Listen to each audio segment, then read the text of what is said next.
Kamusta mga kaibigan? Halina at ating pakinggan ang isang kwento na magbibigay sa atin ng inspirasyon, saya at kilig. Pero kung bago ka pa lang sa aking channel, pakiclick ang subscribe button pati na rin ang bell icon para lagi kang updated sa parating pa na upload. Hindi ko napigilan si Mona sa gusto niyang gawin. Pinayagan sila ni Lola pero kaunti lang. Tumanggi akong uminom dahil hindi ko gusto. Amoy pa lang ng beer, sumisimangot na ako. Hindi rin nakaligtas sa tagayan si Joseph. Tuwing aalokin siya ay titingin pa siya sa akin. Kapag tinaasan ko siya ng kilay, otomatikong tatanggin na siya agad sa nag-aaya at sasagot ng, "Pasensya na, malalagot ako sa bossing ko." Nakaramdam ako ng kakaiba tuwing naaalala ko ang sinabi niyang iyon. Napansin ko na lang na pangiti na ako. Hanggang makauwi si Mona ay hindi ako iniwan ni Joseph. We stayed at the kitchen. Tinulungan pa niya ako sa pagliligpit at pagsisinop ng mga pinagkainan. Palagi siyang nakangiti at nakangisi. Nawala na yung awkwardness ko sa kanya. At bago matulog, dahil hindi siya tumikim ng alak, ay sinagot ko ang tawag niya. Nag-usap kami ng halos mahigit 1 oras. Pakiramdam ko, sandali lang kami nag-usap. Hindi ko namalayan, naka-1 oras na din pala. Pagkatapos naming mananghalian ni na Lola, ay pumunta lang ako sa kwarto para ayusin ang aparador namin ni Ryan. Maya-maya pa ay may narinig akong kaluskos sa labas. Dahil sa kuryosidad ay lumabas ako para silipin. Natagpuan ko lang naman si Lola na nanonood ng TV. "La, may narinig ba kayong parang mga yabag kanina lang?" Umiling si Lola. "Wala naman apo. Kanina pa ako nandito at ako lang ang tao." Nagtatakang tumango ako. "Nasaan po si Ryan?" "Nasa labas. Tinawagan ng mga kalaro niya." May narinig na naman akong kaluskos. Napalingon ako sa bandang kusina. Humakbang ako papalapit, ngunit napahinto rin na magsalita si Lola. "Apo, baka pusa lang yan na nagbubungkal ng kaldero. Huwag mo nang pansinin, bumalik ka na sa kwarto mo." "Baka po magkalat na naman ang pusa, la." Tumayo si Lola at hinila ako sa braso. "Hindi, ako nang bahala doon. Doon ka na sa kwarto at balikan mo muna ang ginagawa mo." Nagtataka man ay nagpatianod na lang ako. Nag-aalala pa rin ako dahil baka magkalat na naman ang pusa doon. Bumalik ako sa kwarto at pinagpatuloy ang ginagawa ko. Mag-aalas 3 na nang matapos ako. Pagkalabas ko pa lang ng kwarto ay agad akong inutusan ni Lola na bumili ng bigas. Hindi sa palengke namin kundi sa bayan pa. Samantalang 3 kilo lang naman. "La, sigurado po kayong sa bayan pa ako bibili? Hindi naman tayo doon bumibili ng bigas natin. Saka, kakabili pa lang ng ating supply. Naubos na po ba?" Ako ang madalas na magluto kaya alam ko kung nauubos na mga stock naming pagkain. Nagtataka lang ako kung bakit nagpapabili agad si Lola. "Kasi apo, tiningnan ko yung bigas natin. Naku, kaunti na lang pala. Diba naghanda tayo kahapon, kaya siguro naubos. Kaya hala, bumili ka na sa bayan." Mahinahon niyang sabi. Tiningnan ko ang papel na hawak. Doon daw ako bumili ng bigas dahil masarap daw ang kanin doon sa tindahan na yun. Bigasan ni Mang Kanin. Muntik na akong mapamura dahil sa pangalan ng tindahan na yun. Nag-jeans ako at t-shirt papuntang bayan. Pinagtanong-tanong ko ang tindahan na gusto ni Lola. Pero kung hindi nawiwerduhan ay hindi naman nila kilala. Napapagod na ako sa kakaikot pero hindi ko pa rin matagpuan ang bigasan na yun. Tiningnan ko ang relas ko. Nagulat pa ako nang makita kong halos alas 5 na. Nagmadali na ako sa paghahanap kung sino-sino na ang napagtanungan ko pero wala pa rin. Nawawalan ako ng pag-asa at napapagod na. At dahil kanina pa ako naghahanap at kaysa naman na wala akong maiuwi, ay pumili na lang ako ng ibang bigas, magpapaliwanag na lang ako kay Lola. 5:30 na ako nakauwi sa bahay. Nagmamadali ako dahil magluluto pa ako ng hapunan namin. Sa malayo pa lang ay tanaw ko na si Ryan na nakatayo sa labas ng pinto namin. Nang makita niya ako ay tumakbo siyang papalapit sa akin at kinuha ang bitbit kong plastik. "Ate, ako na dyan." Napangiti ako at hinayaan ng kunin niya ang dala ko. "Aba, sweet mo naman. Anong nakain mo?" Tukso ko sa kanya sabay kurot sa pisngi niya. "Wala, naawa lang ako sa'yo." Sabay iwas sa mukha niya. "Loko mo. Tawag ka pala ni Lola. Ang tagal mo daw." May pilyong lumabas ng ngiti sa mukha ni Ryan. Pagkapasok ko sa bahay ay agad kong hinanap ang Lola. Papunta sana ako sa kusina pero lumabas na din si Lola. Agad niya akong hinila papasok sa kwarto. "La, bakit po? Anong meron?" "Magpalit ka ng damit mo. Gusto ko yung magandang bestida." Mukhang excited at ubod ng tamis ang mga ngiti niya. Nangunot ang noo ko. Tama ba ang dinig ko? Bestida? Pagkapasok namin sa kwarto ay binuksan ni Lola ang aparador ko. Ako naman ay naguguluhan. "Bakit la? Ano po bang meron? May okasyon po ba? Aalis po ba tayo?" Hinawi ni Lola ang mga nakahanger kong damit hanggang sa mapili niya ang kulay peach na bestida. Lagpas tuhod iyon at ubod ng simple. Sinuot ko lang yon nung New Year at hindi ko na ulit nasuot pa. "Eto apo, suotin mo, dali." "Po, bakit po?" Takang-taka na ako. Piling ko meron silang hindi sinasabi. "Huwag ka ng maraming tanong apo. Lalabas na ako tapos magpalit ka na ng damit. Suotin mo ito ha. Tapos magayos ka ng kaunti. Lagyan mo ng kaunting kulay ang mukha mo. Siya, sige, lalabas na ako. Tawagin mo ko pag patapos ka na." Nakaawang ang labi ko habang inaabot ang damit. Ano bang nangyayari? Sinunod ko na lang si Lola. I know her. There must be something. Nagpalit ako ng damit. Kasya pa naman itong damit pero medyo humapit na sa katawan ko. Sinuklay ko ang mahaba kong buhok. Nag-iisip ako kung mag-iipit ako o lugay na lang. I choose the latter. Wala ako masyadong make-up kaya nagpulbos na lang ako at nilagyan ng kaunting pula ang labi ko.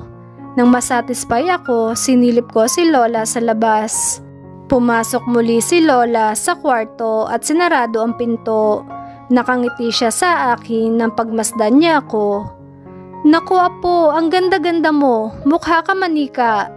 Huminto ang tingin niya sa paa ko. Nakayapak kasi ako. "Teka, nasaan ang sapatos?" "Nasa labas po, la." "Teka, kukunin ko." Pumihit palabas si Lola. "Wag na po, la, ako na lang." Pigil ko. "Diyan ka lang, ako nang kukuha." "Hintayin mo ako dito." Hindi nagpapigil si Lola at lumabas na. Naiwan na naman akong tulala. Ang weird, super. I'm trying to figure out what was happening. Naupo ako sa kama at malalim na nag-isip, ano bang posibleng nangyayari? Pumasok si Lola at nilapag sa paanan ko ang paborito kong flat shoes.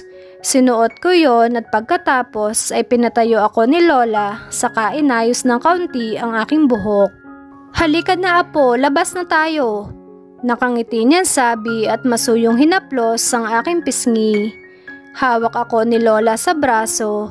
Ako naman ay tahimik na sumunod na lang. Walang tao sa sala at patay na ang TV. Naglakad kami pa kusina. Bumilis na ang tibok ng puso ko. Pakaramdam ko rin ay nanlalamig na ako. Sa bahay lang kami pero bakit pinaganito pa ako? Pagpasok sa kusina ay nakita ko si Ryan at Nitoy na nakatayo sa pinto sa likod bahay. Parehong nakangiti at ang pinagtataka ko pa ay pareho silang nakapolo ng puti at nakabowtie. "Kayong dalawa, bakit kayo nakaganyan?" Natatawa kong sabi sa kanila. Nagtinginan lang sila at nag-appear pa. Huminto kami ni Lola sa tapat nila at nakangiting tiningnan ako. Hinawakan niya ako sa magkabila kong pisngi. Mag-enjoy ka, apo. Hinawakan niya ako sa aking dibdib. At damhin mo sa puso mo. Tinitigan ko siya.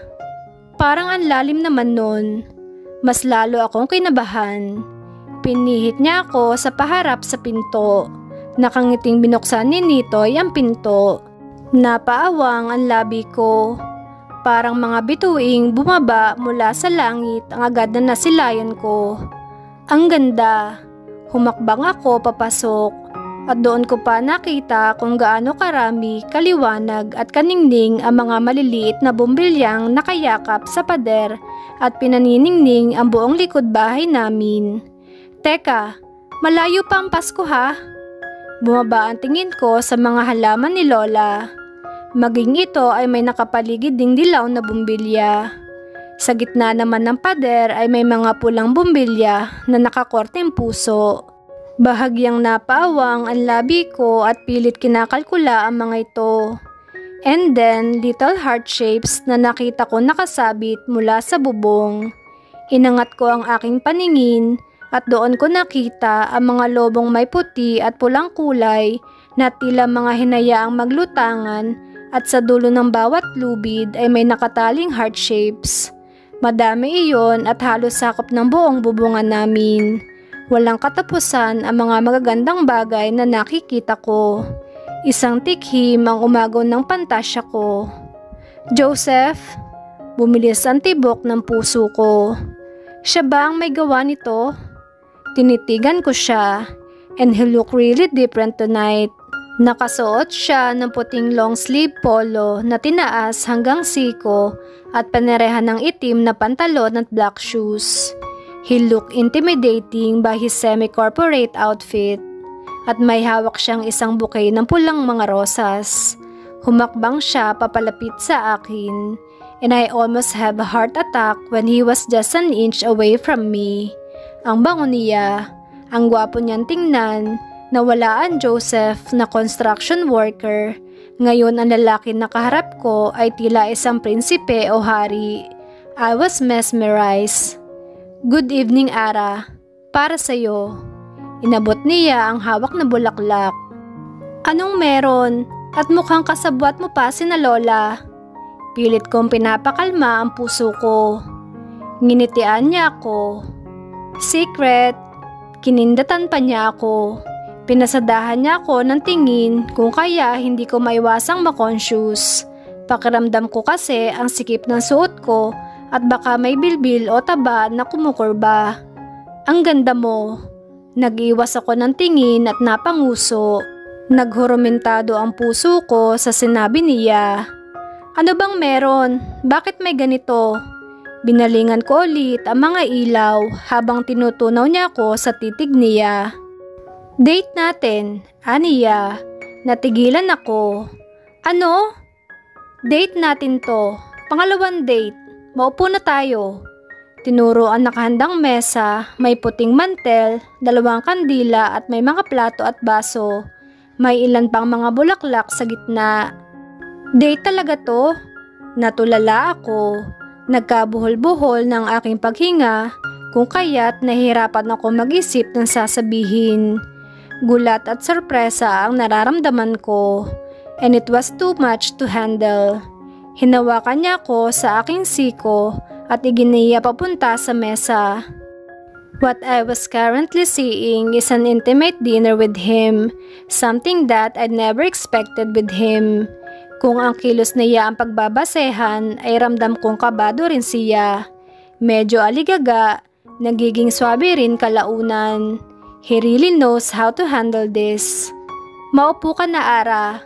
Hawak niya ang upuan at hinila niya para sa akin. Tumango ako at sumunod. Umikot siya at siya naman ang naupo sa harapan ko. Maya-maya pa ay may musikang pumailan lang. Nilapag ko sa kandungan ko ang bulaklak habang binubusog sa tingin ang hinanda niya. Ikaw ba talaga ang naghanda nito? Tinitigan niya ako at ngumisi. Yes. Napalingon ako nang bumukas ang pinto. Lumabas doon si Nitoy na may bitbit na tray at nakangiting lumapit sa amin. "Magandang gabi, Madam and Bossing. Eto na po ang hinanda naming." Pinaghirapan pala ni Bossing. Natatawa ako sa kilos niya at sa pananalita. Nilapag niya ang dala. Napataas ang kilay ko. "Carbonara ang niluto mo?" Nagkibit balikat lang siya. Ang tawag po sa dish na yan ay carbonara de Joseph with love. Enjoy your meal, lovers. In character talaga si Nitoy habang binibitawan ang bawat salita. Maganda naman ang presentation, ang itsura ay creamy, mukhang masarap. Sa gilid ay may kasama pang french fries, pero ang hiwa ay pabilog at may balat pa. Pinanliitan ko siya ng mata. "Ikaw ba talaga ang nagluto nito?" Panunuya ko pa. Hindi naman sa hindi ako naniniwala. Hindi naman ito mahirap gawin. Gusto ko lang siyang inisin. Ngumisi siya. "Tikman mo na. Tiyak masasarapan ka." "Paano mo nasabi?" "Kasi nga with love." Sabay kindat niya sa akin. Tumambol na naman ang puso ko. Kinuha ko ang tinidor at sumubo para ilihis ang kabado kong dibdib. Nakatingin pa rin siya sa akin na parang hinihintay ang hatol ko. "Kamusta?" tanong niya. Nag-iisip ako habang umunguya. In fairness, masarap siya. With love nga, diba? Lihim akong napangiti. "Pwede na, pasado." Nagulat pa ako nang bigla siyang sumigaw. "Yes."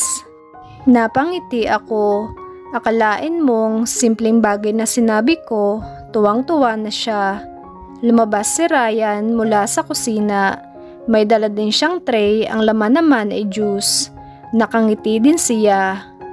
"Baka ito may pangalan pa ha?" Tudyo ko. "Actually, meron." Kumunot ang noo at tumawa. "Sigurado ka?" Tumango siya. "Fruits of love.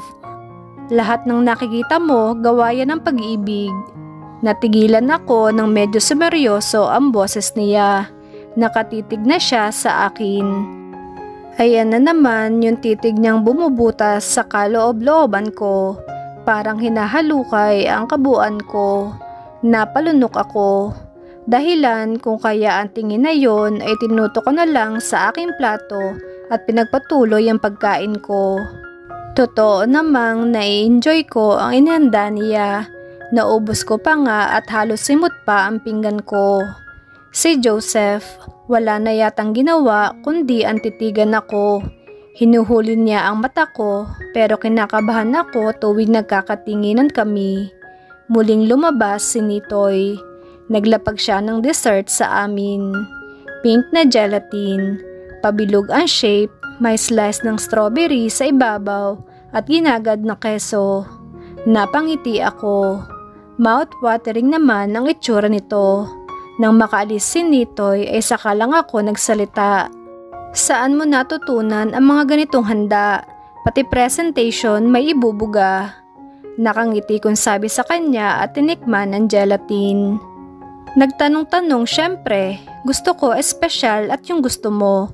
Sabi ng lola mo, gusto mo raw yung lutong pasta. Kaya maliban sa spaghetti, nagcarbonara ako. Sabi naman ni Ryan ay gusto mo daw ng gulaman at jelly ace, kaya naggelatin ako. Lahat ng gusto mo, gusto kong gawing espesyal. Habang sinasabi niya iyon, diretso ang mga mata niya sa akin. May kakaibang kislap ang mga matang iyon. Hindi ko natuloy mabitawan ang tingin ko sa kanya. Alam ko at ramdam ko ang pag-usbong ng nararamdaman ko sa kanya. Pero pilit kong sinusuway ang sarili ko. Hinanda ko ang sarili ko pagdating sa pag-ibig. Noon pa man, pang fairytale na ang pinapangarap ko. Yun bang dukhang umibig sa isang may dugong bughaw? Yan palagi ang tumatatak sa utak ko. Kwentong pambata, pero ang totoo, ganon din naman ang gusto ko. Alam kong dapat ihiwalay ang material na bagay sa nararamdaman ng puso, pero may pamilya kong bubuhayin. Ayokong dumating ang panahon na pati katawang ko sa buhay ay bubuhayin ko rin. Pero ngayon, nawaglit ng lahat ng iyon sa isip ko. He gave me a part of fairy tale that I have dreamed of. Pagkatapos naming kumain, ay niyaya niya naman akong manood ng pelikula. Doon ko na napansin sa isang tabi ang nakahandang projector. Sa harap noon ay may nakahandang maliit na sofa at ilang throw pillows.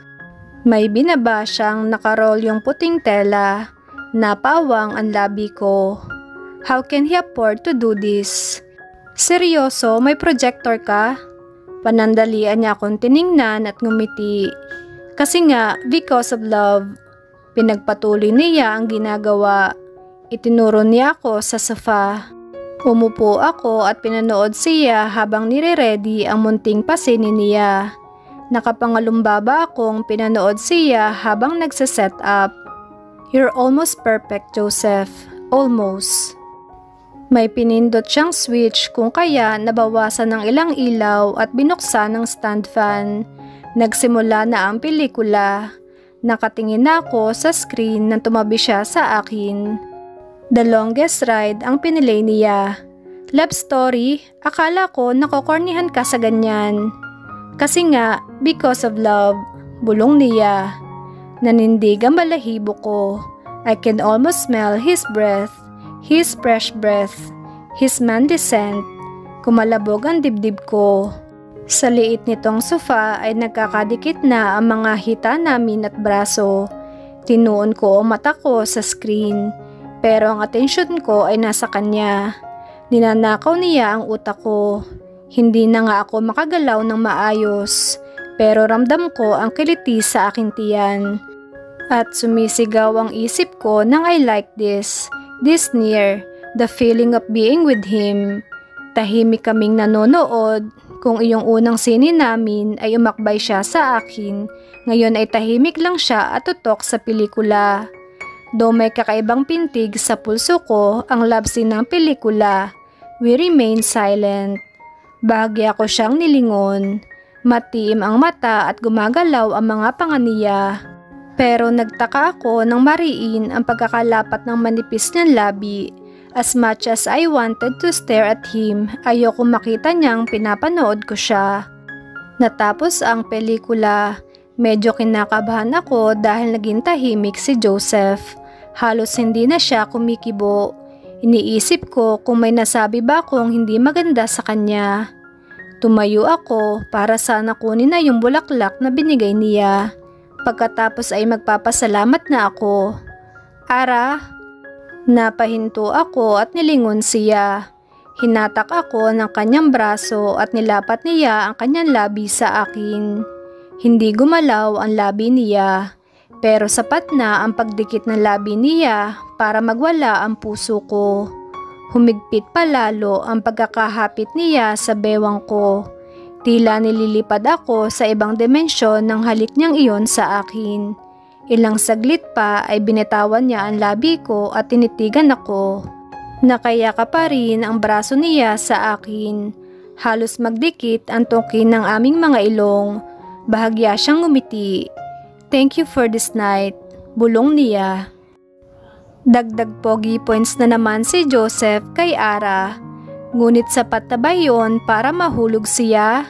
Sabay-sabay nating alamin sa susunod na kabanata ng ating kwento.